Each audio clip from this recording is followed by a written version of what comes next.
I've always thought of myself as someone who thrives on noise, the kind of background hum that fills every city street and suburban neighborhood in America.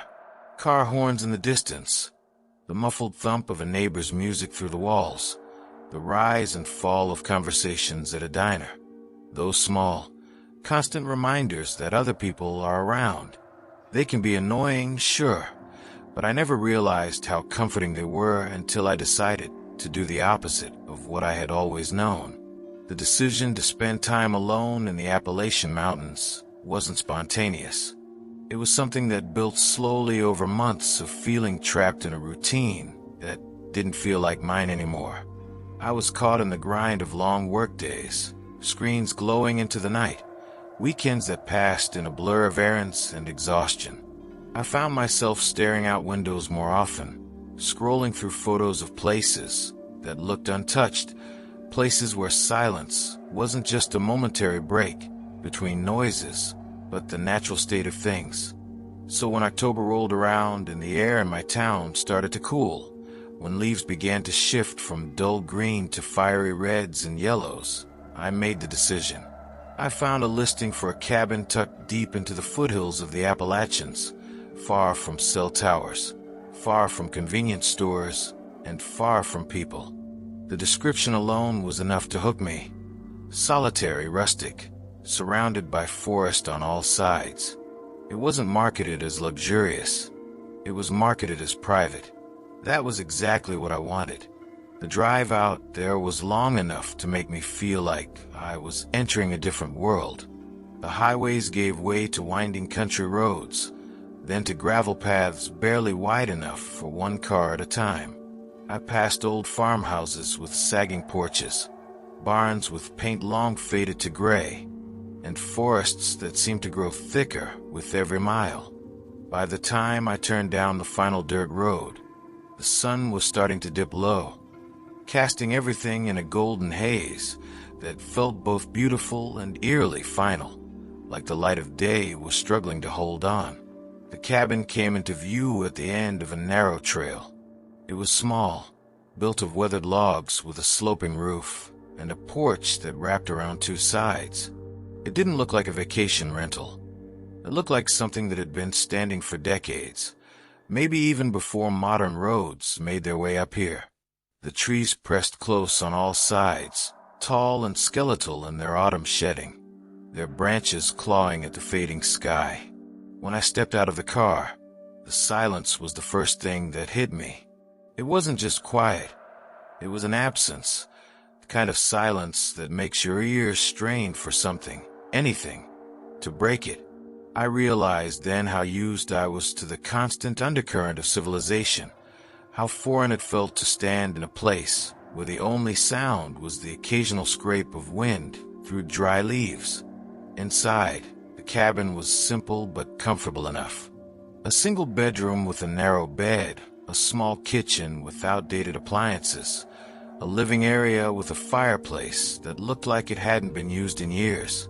The furniture was mismatched, clearly scavenged over time, and the walls were bare except for a mounted deer head, whose glass eyes seemed to follow me no matter where I stood. It wasn't cozy, not in the way most people would define it, but it would do. That first evening, I tried to lean into the solitude. I cooked a small meal on the stove, lit a fire in the stone pit outside, and sat on the porch with a blanket wrapped around me. The air smelled of smoke and fallen leaves, sharp and earthy, the kind of scent that belongs only to autumn in the mountains. For a while, I convinced myself that this was what I had come for, that stillness, that separation, that illusion that I had stepped outside the frantic march of modern life. But as night fell, something shifted.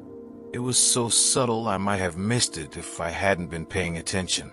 The crickets that had been filling the air with their endless song went silent, all at once, as though a switch had been flipped. The breeze that had been rattling through the trees stopped, leaving the branches motionless against the night sky. Even the fire seemed to burn quieter, its crackle subdued. The silence pressed in. It wasn't peaceful. It was suffocating. I wrapped a blanket tighter around me and told myself it was natural, that the wilderness had its rhythms, that sometimes everything holds still for reasons humans don't understand. But deep down, a small part of me recognized the truth. I wasn't alone, not really. Something was out there, and the forest had gone quiet because of it. When I finally went inside, I locked the door out of habit.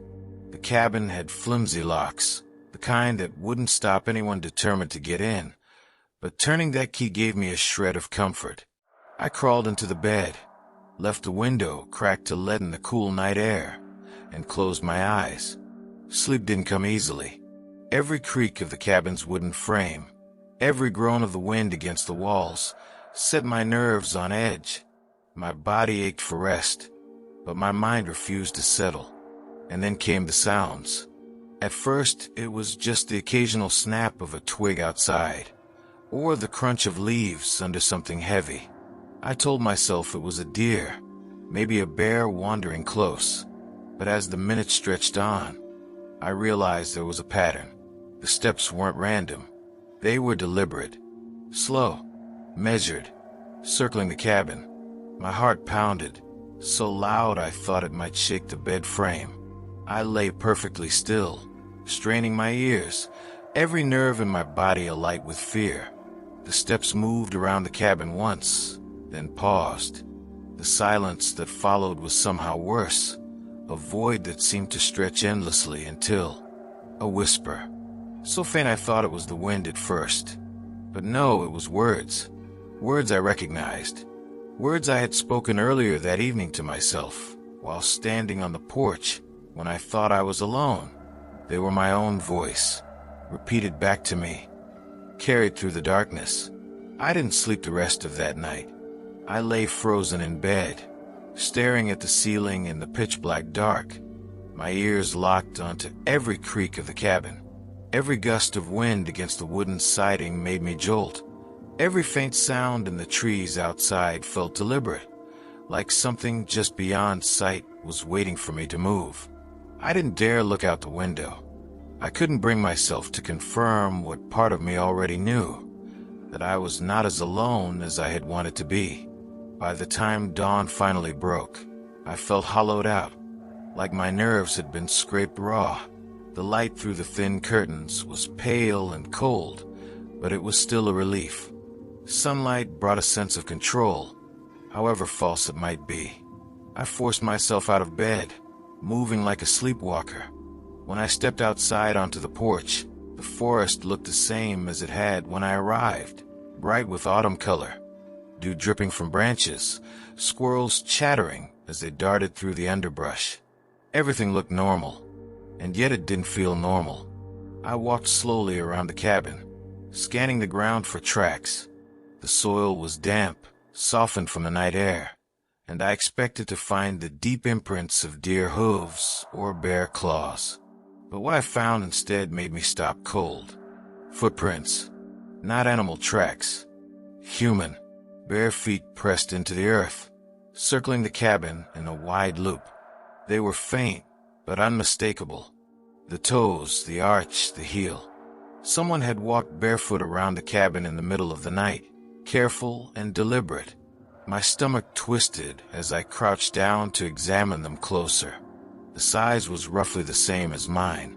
I stood there for what felt like forever, staring at the trail as it disappeared into the tree line. Every instinct in me screamed that I should pack my things, drive away, and never look back. But I didn't. Maybe it was pride, maybe it was exhaustion, maybe it was some misguided belief that I was overreacting. I told myself it could be old prints, someone who had been here before me, distorted by the rain and time. But deep down, I knew better. I tried to distract myself with a long hike that day. I forced myself deeper into the forest, pushing along trails that wound through ridges and valleys, following the sound of distant creeks and waterfalls. The Appalachian wilderness had a way of humbling you, reminding you how small you really are. The trees seemed endless, their roots gripping the earth like claws, their branches arching overhead to block out the sun.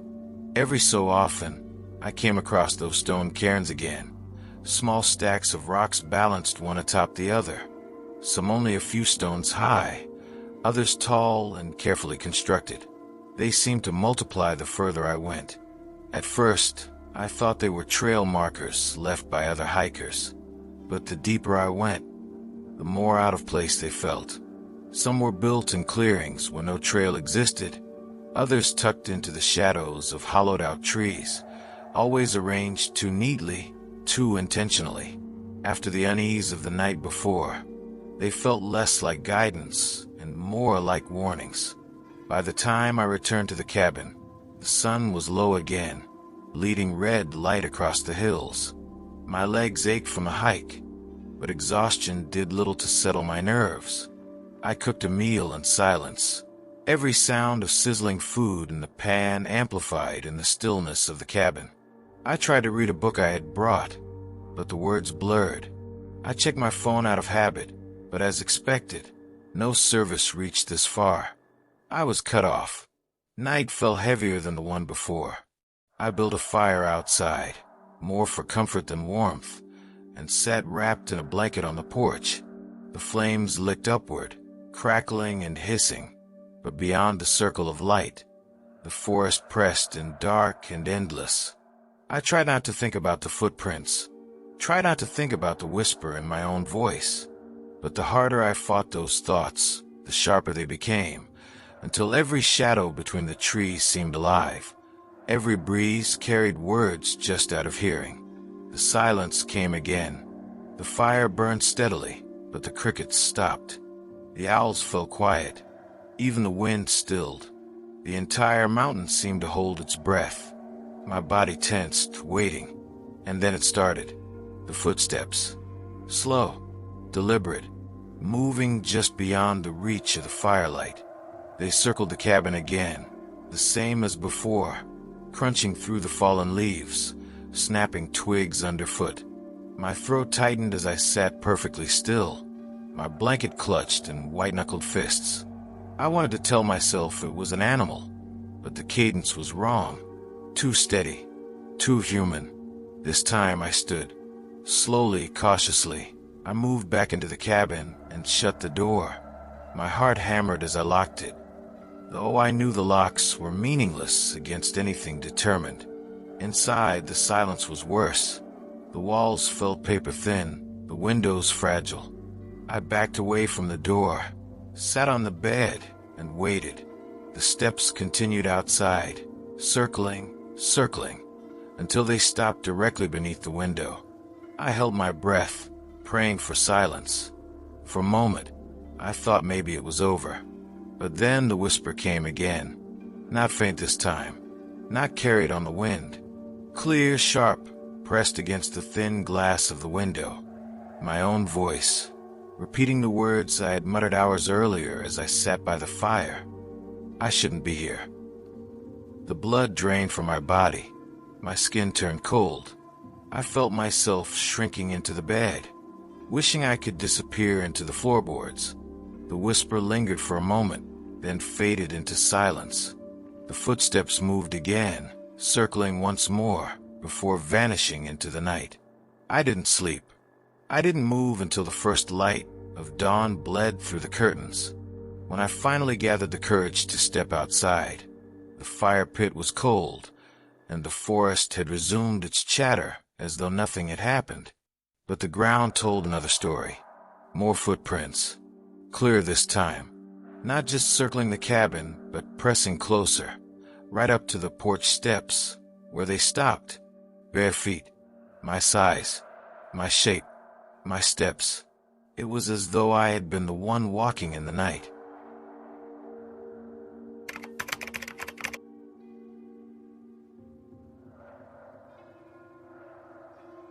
There's a kind of loneliness that only long-haul truckers know. Not the loneliness of sitting in an empty house or missing someone you love, but the kind that comes from staring at a stretch of highway that seems to go on forever, with nothing but the hum of tires beneath you and miles of darkness pressing against the windshield. It's a silence that doesn't always come from the absence of sound. It comes from the knowledge that you are hundreds of miles from home, from family, from anyone who knows your name. And if something were to happen to you out here, it might be a long time before anyone realized. That's the kind of silence I had been living in when this happened. I had been hauling freight for years, used to the erratic hours, the strange rest stops, and the fatigue that settles into your bones when you spend too long chasing dotted lines across the country. Some people say you get used to it, but the truth is, the road changes you. It wears you down, strips away the small comforts you didn't know you depended on, and replaces them with rituals meant to keep you sane. For me, that ritual was talking to myself, narrating my thoughts, keeping my mind busy so the hours didn't eat me alive. It was late autumn, and I was running a route that took me through the heart of the country, from Pennsylvania down toward Kentucky, then west through the stretch of endless interstate that seems to blur into itself the longer you drive. I had been on the road for close to 12 hours already when I crossed into a part of the highway I didn't recognize. The GPS told me where I was, but it didn't matter. I had been driving long enough that one stretch of asphalt looked the same as the next. The night had come on fast, as it tends to in the fall, and the darkness out there was the kind you only find in the deep rural states. No streetlights, no nearby towns, just blackness stretching in every direction. My headlights cut through it in a narrow tunnel, catching the reflective eyes of deer that darted across the shoulder, the twisted shapes of trees reaching over the guardrails. The road was empty. No headlights in the mirrors, no taillights ahead. Just me, the truck, and the steady vibration of the road beneath me. That's when I started to notice the fatigue. My eyelids felt heavy, my grip on the wheel slackening every so often as I caught myself drifting. I knew I needed to pull over soon. You learn fast in this line of work that pushing yourself too far can be deadly, not just for you, but for everyone else who happens to share the road with you. So when I saw a faded blue sign announcing a rest area 2 miles ahead, I felt relief. The idea of stretching my legs, maybe splashing cold water on my face, drinking a coffee if the vending machines were working, it was exactly what I needed. The rest area appeared like a ghost out of the dark, its floodlights dim and flickering, most of them burnt out completely. The parking lot was cracked, weeds sprouting through the pavement, and the building itself was little more than a concrete block with a slanted roof. It looked abandoned, but the sign at the entrance assured me it was still operational. I pulled in, the brakes hissing as I brought the rig to a stop. The lot was empty, not a single other truck or car in sight. That was unusual. Rest areas, even the small ones, usually had at least 1 or 2 vehicles parked overnight. But here, there was nothing. Just me, the dark forest pressing close on all sides, and the hum of the truck's engine fading into silence as I shut it off. For a long moment, I sat there in the cab, staring out through the windshield. The building's windows were dark, the vending machines outside unlit, the glass reflecting only the faint glow of the floodlights. The place felt dead, not just empty, but drained of something essential, as though it hadn't been touched in years. I climbed down from the cab, the gravel crunching under my boots, the cold air biting at my face. My breath hung in the air as I walked across the lot, the silence so heavy that even the sound of my footsteps seemed too loud. I tried the bathroom first, the one on the side of the building. The door creaked on rusted hinges, the smell of mold hitting me like a wall. Inside, the tiles were cracked, the fluorescent light above buzzing faintly but too dim to do much good. The sinks were dry, the mirrors streaked with grime. I didn't stay long. Something about the place felt wrong. I backed out, deciding I'd rather deal with my fatigue in the cab than spend another second in that building. But when I stepped back outside, that's when I noticed it. The graffiti. It was scrawled across the side of the building, black spray paint etched into the concrete in looping letters. Most of it was the usual nonsense you see at places like this: initials, crude drawings. But one line froze me in place. "Don't sleep here. He waits for the tired ones." The words seemed fresh, the paint dark and unweathered, as though they had been written not long ago. My first instinct was to laugh it off, to tell myself it was just some bored kid messing with strangers. But the longer I stared at it, the more my stomach knotted. The parking lot was empty. The building was falling apart. The silence was absolute. Who had written it? And who was he? I turned quickly, scanning the tree line, the dark stretch of highway beyond. My heart beat faster, my instincts screaming that I shouldn't linger here. But fatigue is a powerful thing, stronger than fear sometimes. My body ached for rest, and the thought of getting back behind the wheel in that condition was worse than whatever childish warning had been spray painted on a wall. So I told myself I'd stay, just for a little while, just to close my eyes, let my body recover enough to make it to the next real stop. I climbed back into the cab, locked the doors out of habit, and leaned back in the seat. The hum of the highway was absent here, replaced by an emptiness that pressed against the windows.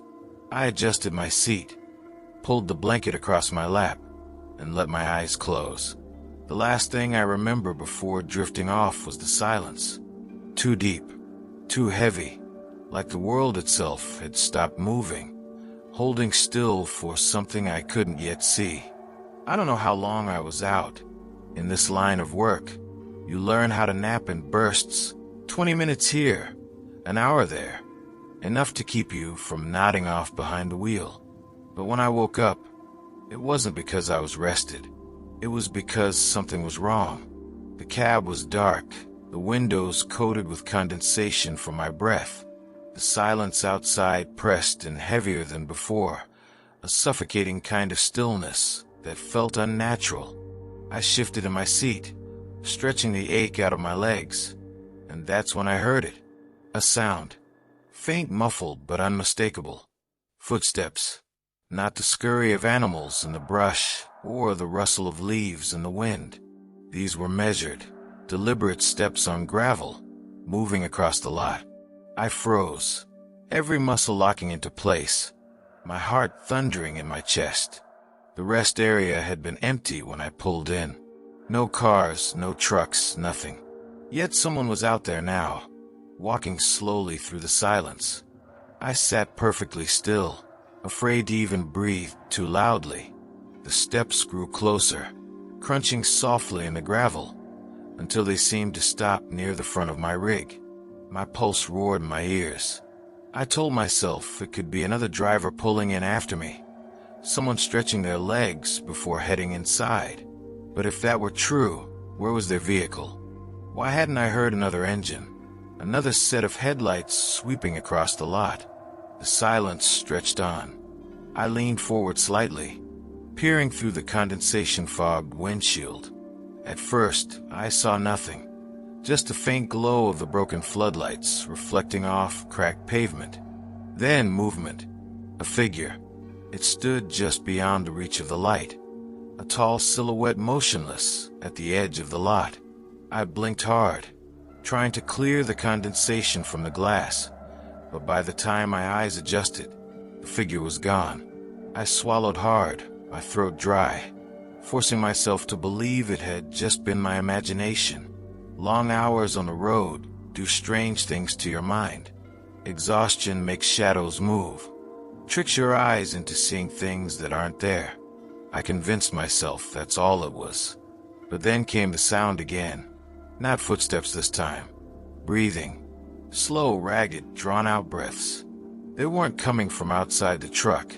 They were coming from right next to me. I jerked around, my body moving before my brain could catch up. The cab was empty. The passenger seat was bare, the sleeping bunk behind me untouched. But the sound continued, close, impossibly close, like someone exhaling just over my shoulder. Every instinct screamed at me to start the engine, to get back on the highway and never look back. My hand shot for the keys, fumbling in the dark, and as the engine roared to life, the sound stopped. Silence crashed down again, thick and total.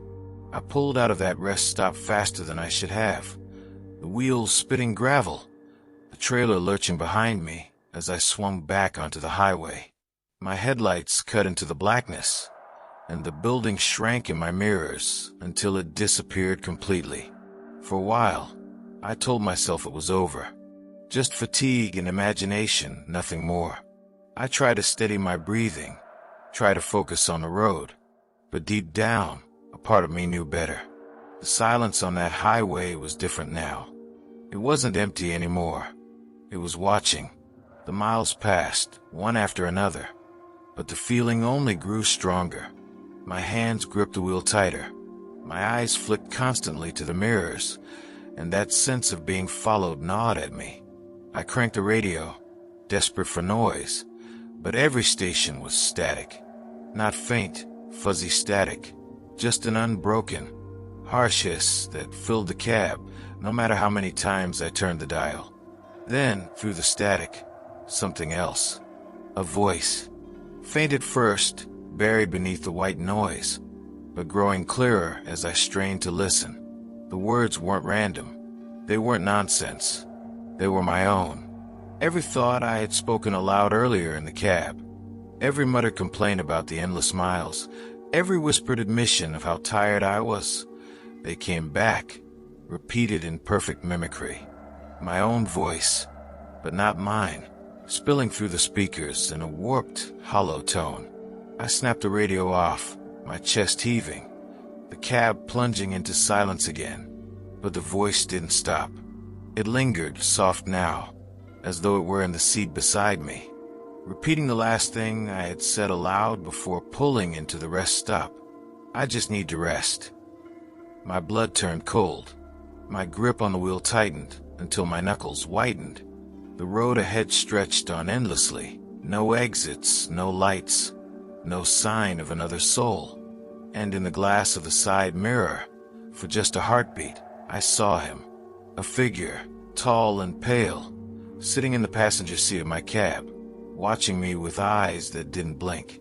When I looked directly, the seat was empty, but in the mirror, he was still there, waiting.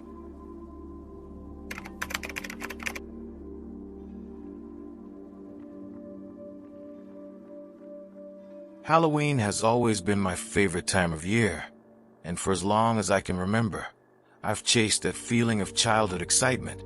Jack-o'-lanterns glowing on porches, leaves crunching underfoot, the smell of wood smoke drifting in the cool air. But as an adult, that excitement dulled, replaced with routine, with work, with life.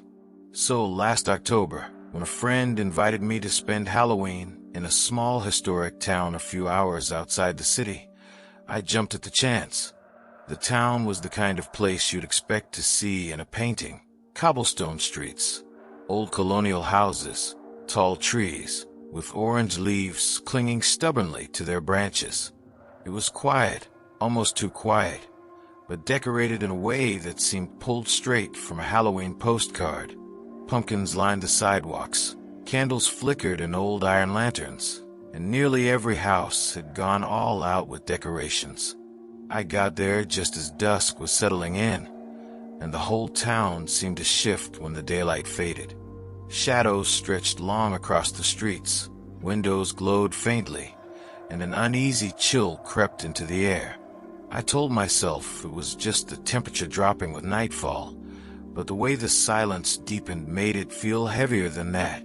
I wandered the streets for a while, taking it all in. A small parade had apparently wrapped up earlier, judging by the confetti stuck in the cracks of the pavement and a few stray candy wrappers blowing across the square. But now the town seemed empty, not abandoned. Decorations swayed gently in the breeze, porch lights glowed warm, but empty of people. Every now and then, I thought I heard something behind me, a faint rustle of movement, a scuff of footsteps, just far enough back that I could never catch it when I turned. I brushed it off at first, convincing myself I was just being paranoid in an unfamiliar place. Still, I couldn't shake the feeling that I was being followed. I decided to take a shortcut through one of the narrower side streets. The houses here were older, the porches sagging, the decorations faded. Unlike the main square, there were no cheerful pumpkins or string lights, just crooked fences and overgrown yards. That's when I noticed the jack-o'-lanterns. Not cheerful, carved with goofy grins like the others I'd seen. These were different. Their faces were twisted, grotesque, with jagged mouths and slanted eyes that seemed almost too detailed, too realistic. Some were so distorted, they didn't even look like pumpkins anymore. More like shriveled faces captured mid-scream. And every single one was turned to face the street. I slowed my pace, unease prickling at the back of my neck. The further I walked, the more of them I saw, lined neatly along the fences, on the porches and the windows. Each one more unsettling than the last, as though they'd been carved not for decoration, but for warning. The sound of footsteps came again. This time, I didn't turn around right away. I just listened, letting my ears adjust. They were closer than before, slow, deliberate, matching my own pace. When I finally spun around, the street behind me was empty, but the pumpkins had changed. Every single carved face was now turned toward me. I froze, my breath catching my throat. I told myself it wasn't possible, that I must have imagined it. But deep down, I knew what I had seen. I tried to convince myself to keep walking, to not let fear take over, but every step forward was heavier than the last. The silence around me was suffocating. The shadows seemed to move, and the eyes of the pumpkins followed me no matter which way I turned my head. The street narrowed, and the air grew colder.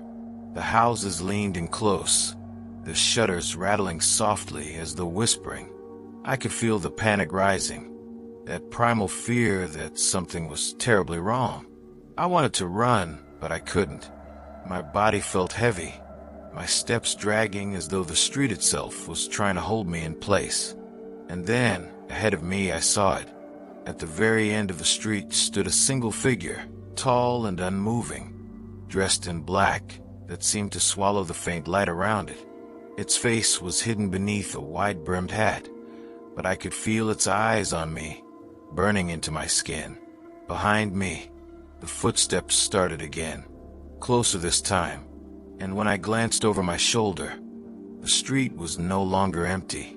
The jack-o'-lanterns weren't just carved faces anymore. They were watching me. Their mouths moved, opening wider, rows of jagged teeth glistening in the candlelight. Their hollow eyes seemed to shift, following me as though alive. I was trapped. The figure at the end of the street didn't move. It just stood there, tall and still, the brim of its hat hiding whatever face it had. The longer I looked, the more I realized something about it felt wrong. Its shoulders were too narrow, its limbs too long, its stillness too deliberate, like a mannequin waiting to be given a command. The footsteps behind me came closer, crunching steadily in the gravel, and when I forced myself to turn, the street stretched longer than before. The rows of houses seemed to have shifted. Where there had been maybe 10 homes, there were now dozens, stretching endlessly in both directions, each porch lined with those grotesque jack-o'-lanterns. Their carved faces glowed with firelight that pulsed faintly, like the rhythm of a heartbeat. And as I stared, their mouths began to widen, their features warping as though the flesh of the pumpkins themselves was alive. The smell hit me next, rot, sickly sweet, the unmistakable stench of something long dead. The footsteps stopped just behind me. I couldn't turn around. My body locked up, every nerve screaming at me not to look. The figure at the end of the street lifted its head slightly, and though its face remained hidden in shadow, I felt its attention shift toward me. The pumpkins along the street began to flicker faster, the fire inside them flashing violently, their carved mouths opening wider and wider until it looked like they were screaming without sound. That was the moment my body finally broke free from its paralysis. I ran. I don't even remember deciding to move. My legs just took off, carrying me down that warped street as the shadows seemed to twist and bend around me. The houses leaned in closer, their windows stretching into jagged shapes, the fences warping like ribbed bones pressing in. Every pumpkin I passed turned its head toward me, its face shifting into something new, something more grotesque, its carved teeth dripping with strands of orange pulp that looked disturbingly like flesh. I ran toward the end of the street, desperate to get away from the figure, but no matter how far I went, the distance never closed. The figure stood unmoving, always just beyond reach, always watching. And then, without warning, the footsteps behind me started again, this time running. The sound of them pounded the street, faster and faster, until I could feel the vibration beneath my feet. Something was chasing me, and it was closing in. I couldn't bring myself to look back. Every instinct screamed that if I did, if I so much as glanced over my shoulder, I wouldn't survive.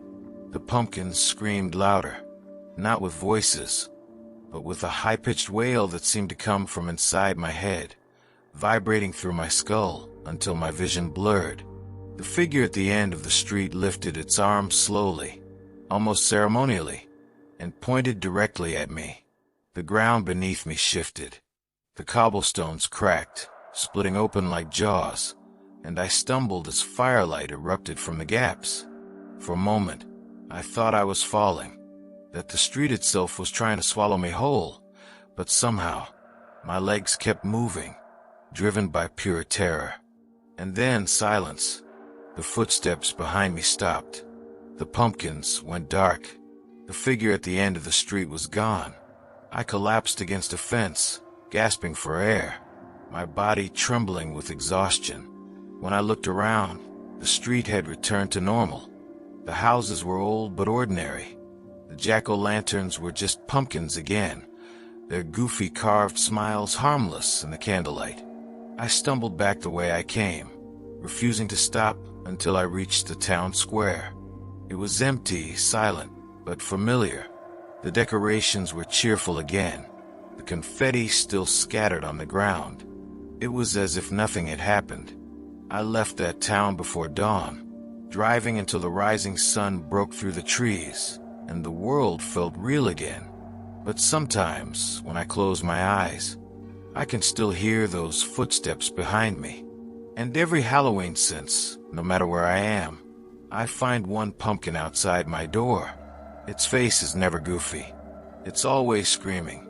Stories like this resonate so strongly in the U.S. during October because small historic towns are scattered all across the country, especially in the Northeast and Midwest, where cobblestone streets, colonial houses, and deep-rooted folklore are part of everyday scenery. Many people visit these places during fall festivals or Halloween trips, and that's when the atmosphere feels too perfect. The decorations, the old houses, the silence of late-night streets. This story taps into that familiar nostalgia while twisting it into terror. The pumpkins, usually a symbol of safety and celebration, become distorted and alive. The footsteps echo a universal fear, being followed when you're alone on a quiet night. And the figure at the end of the street plays on the primal dread of something watching you, waiting, never needing to chase, because it knows you can't escape.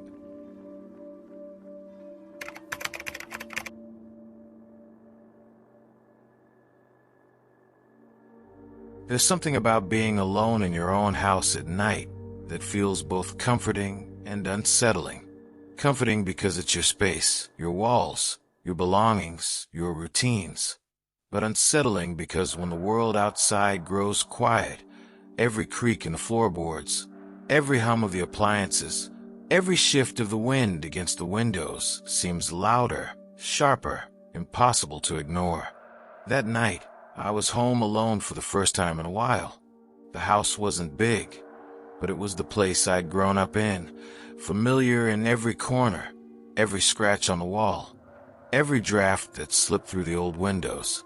My parents were away visiting relatives, and the responsibility of keeping the house safe fell to me. It was early November, just after the rush of Halloween had passed, and the air outside carried that heavy, late autumn stillness. Too cold to keep windows open, too early for snow. The kind of weather that left everything brittle and quiet. I tried to enjoy the solitude at first. I cooked something simple, left the TV running low in the background, and told myself it was a rare chance to have the place to myself. But as the night dragged on, a sense of unease settled over me. It wasn't sudden, not like a switch being flipped, but gradual, like the air in the house was changing, growing heavier, pressing down on me. It started with the silence. I hadn't realized how loud the TV was until I muted it for a second. The house didn't sound right.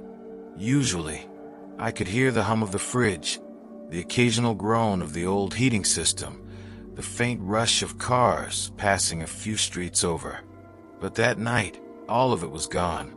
No hum, no groan, no rush of traffic.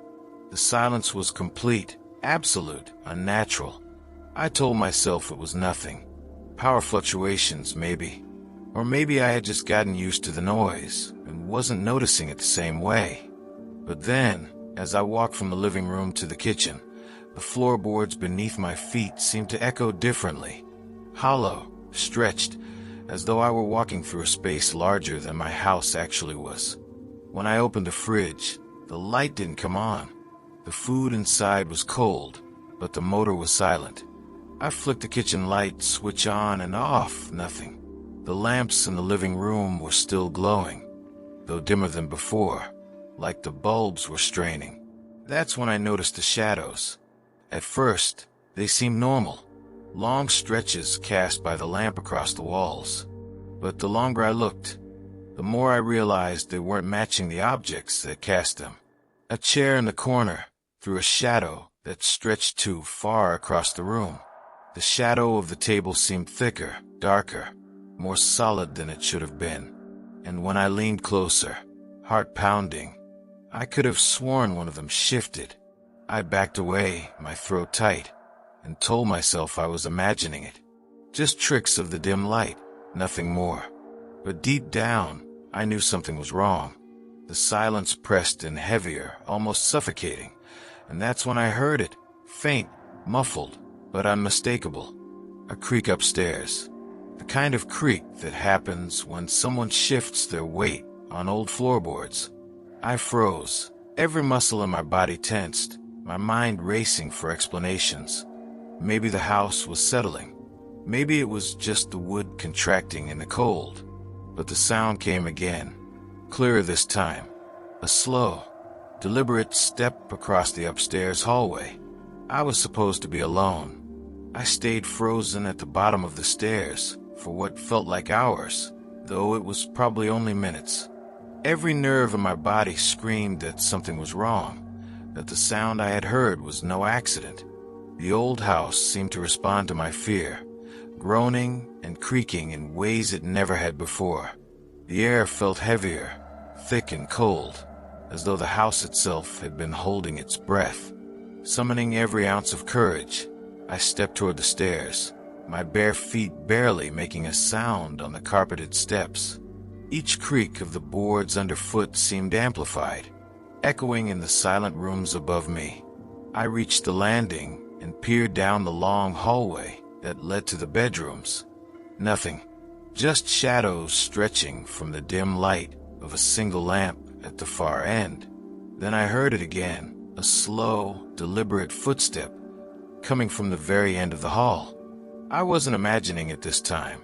My heart pounded so hard I thought it might burst, but I forced myself to move, creeping forward, eyes scanning every darkened corner, every doorway. As I approached the first bedroom, the air grew colder. I could see my breath in short, frightened clouds. The silence wasn't just absence of sound anymore. It was oppressive, alive, almost tangible, pressing against my skin, my chest, my mind.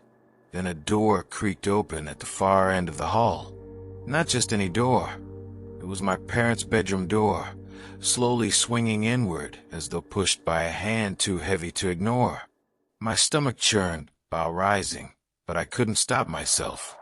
I edged closer. The lamp in the hallway flickered violently, casting grotesque shadows across the walls, elongating my own. And then I saw it. A figure stood in the room, just beyond the doorway. Tall, thin, dressed in black, its face obscured in shadow. It didn't move, but I could feel its eyes, burning, fixated on me.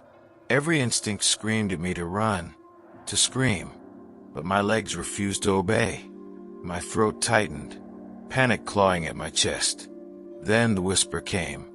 Not loud, not forceful, soft, deliberate, coming from somewhere between my own ears and the figure itself.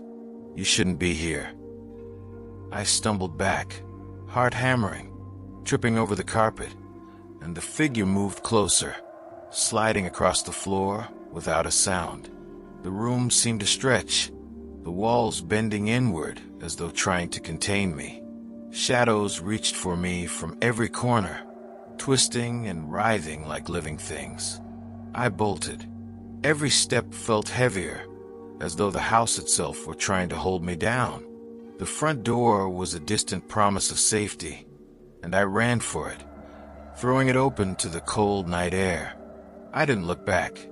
I didn't stop until I was sitting on the curb across the street, gasping, shivering, my legs trembling so badly I couldn't stand. The house behind me looked normal again. Windows were dark, doors closed, nothing out of place. The silence of the neighborhood returned, ordinary and mundane. Yet I knew what I had seen, what I had felt. Even now, months later, I can't explain it.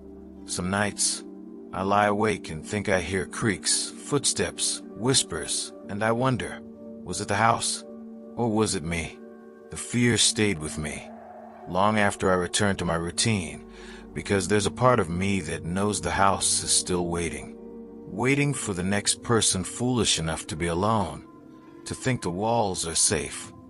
This story preys on a universal fear, being alone in a space you know well. Most people feel safe in their own homes, but isolation at night magnifies every creak, every shadow, every change in air pressure. The horror here isn't just supernatural, it's psychological. The narrative also plays on the idea of familiar spaces becoming unfamiliar, turning comfort into danger. The figure in black, faceless, is intentionally vague because it could be anything. An intruder, a manifestation of fear, or something paranormal. The whispering voice amplifies tension by mimicking the inner voice of doubt and panic, making the experience feel intimate and inescapable. Finally, the story leaves the ending ambiguous.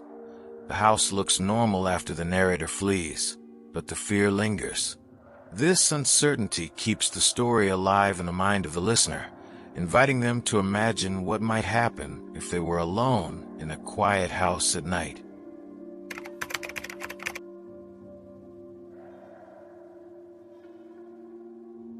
My name is Ethan Harper, and I've been a park ranger for nearly a decade, stationed in one of the most remote stretches of the Appalachian wilderness. I know the mountains, the trails, the hidden creeks and moss-covered boulders better than anyone alive, but nothing I've ever learned could have prepared me for what I experienced one late autumn. I remember the morning clearly, the sun barely peeking over the ridge, mist clinging to the pines like ghosts that refused to move, the air sharp with cold and the faint smell of decaying leaves. The park was quiet, almost unnervingly so. Fall had stripped the trees of much of their color, leaving the forest in tones of gray and brown, punctuated by the occasional stubborn leaf clinging to a branch like it had nowhere else to go. I was checking on one of the more remote sections of the park, a loop trail that followed a narrow creek before climbing a ridge and dropping into a valley nearly untouched by hikers. It wasn't unusual to go hours without seeing another human here, but that morning, Even the usual sounds of wildlife were absent. No birdsong, no rustle of deer in the underbrush, nothing but the crunch of my boots on frost-hardened leaves. As I walked, I reviewed the routine in my mind. Trail maintenance, check the signs, monitor wildlife activity, and ensure that no one had wandered off the paths. It was the kind of day where the solitude could either calm you or start to wear on you, and I could feel the tension in my shoulders as I followed the winding trail. About halfway up the ridge, I noticed something odd. A series of footprints in the damp soil beside the creek. At first glance, they appeared human, bare, deep impressions, pressed into the earth with a weight that suggested an adult. But the spacing was strange, irregular, almost like whoever had made them had been pausing frequently, or moving in fits and starts. My brow furrowed. It wasn't unusual for hikers to wander off trail, but this didn't match any path I knew, and there was no corresponding trail leading back to any known path. Curiosity nudged me forward. I followed the prints cautiously, stepping lightly, aware that the forest seemed to grow heavier around me. The air felt thick, almost oppressive, and the fog that clung to the valley floor below swirled up toward me in patches, drifting along the trail like silent fingers brushing the trees. The deeper I went, the more I felt it, the forest watching me, not in a figurative sense, but a physical, tangible way, as if unseen eyes were tracking my every step. Every branch that snapped underfoot sounded louder. Every bird call or distant rustle seemed like it was staged, deliberate. I tried to shake the feeling, telling myself it was isolation and fatigue playing tricks on me. I reminded myself that I had walked these trails hundreds of times, seen every nook and hollow in the valley, yet something was off today. Then I saw the cabin. It was small, rustic, built of rough-hewn logs, tucked into a bend along the creek. I had never noticed it before, not in all the years I had patrolled this area. The roof was moss-covered, the windows dark and empty, and the door slightly ajar. The footprints led directly to it. I stopped at the edge of the clearing, every instinct screaming at me to turn back. The forest had gone silent. Not a whisper of wind, not a distant bird call, just absolute stillness, like the world itself was holding its breath.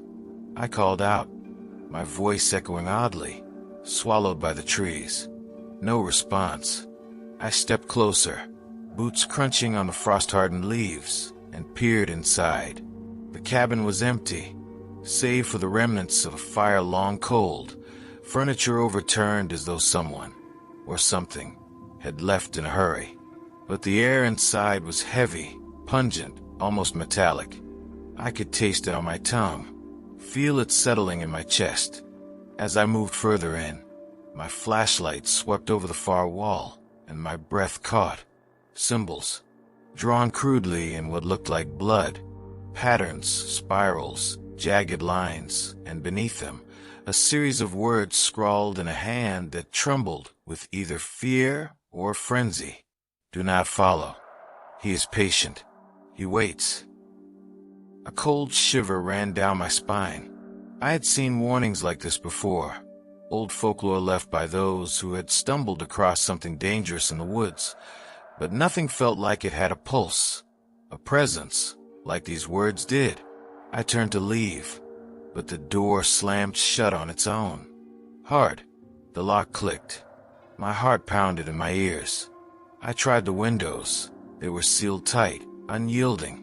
The only light came from my flashlight, and I swept it across the cabin like a weapon, desperate to see something, anything that might explain this.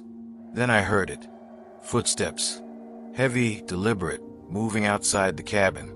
Not distant, right at the edge of the clearing. Slow at first, then growing faster. I could hear them circling the cabin. My mind raced. I considered breaking a window, making a run for it. Anything to escape. But the air seemed to thicken. Every breath a struggle. The sound of something brushing against the walls, like branches or hands. made my skin crawl. And then came the whispering, not one voice, but many overlapping, chanting faintly, unintelligible words that pressed against my mind. I backed into the corner, flashlight shaking in my hands, and that's when I saw him. Through the window, just beyond the tree line, a figure emerged, tall and possibly thin, limbs elongated in ways that didn't make sense, moving with a grace no human could possess. Its face was obscured in shadow, but I felt its gaze like a physical weight pressing down on me. Every instinct in my body screamed to flee, but my legs refused to move. The figure raised a hand, and the whispering intensified. The shadows inside the cabin stretched, curling around the walls, twisting like smoke, swallowing the corners. I shut my eyes, praying, wishing, willing myself to disappear. When I opened them again, the cabin was empty. The door was open. The clearing was silent. No figure, no footprints, just the morning sun beginning to break through the mist, as if nothing had happened. I ran. I didn't stop until I was back at my truck, the engine roaring, tires crunching over leaves as I drove down the trail. I never went back. I filed the incident in my report as an unexplained disturbance, and no one questioned it. Other rangers had long tales of strange experiences deep in the park, things that defied explanation. But sometimes, when I patrol late at night in that remote stretch of the forest, I think I see him, a shadow at the edge of the trees, standing, waiting, patient, watching, and I know, as sure as I know my own name, that he hasn't forgotten me. The forest is patient, and so is he. You've made it to the end, but remember, the story doesn't always end when the video does. If you'd like to support the channel, please like, share, and subscribe. We'll meet again. Until then, take care.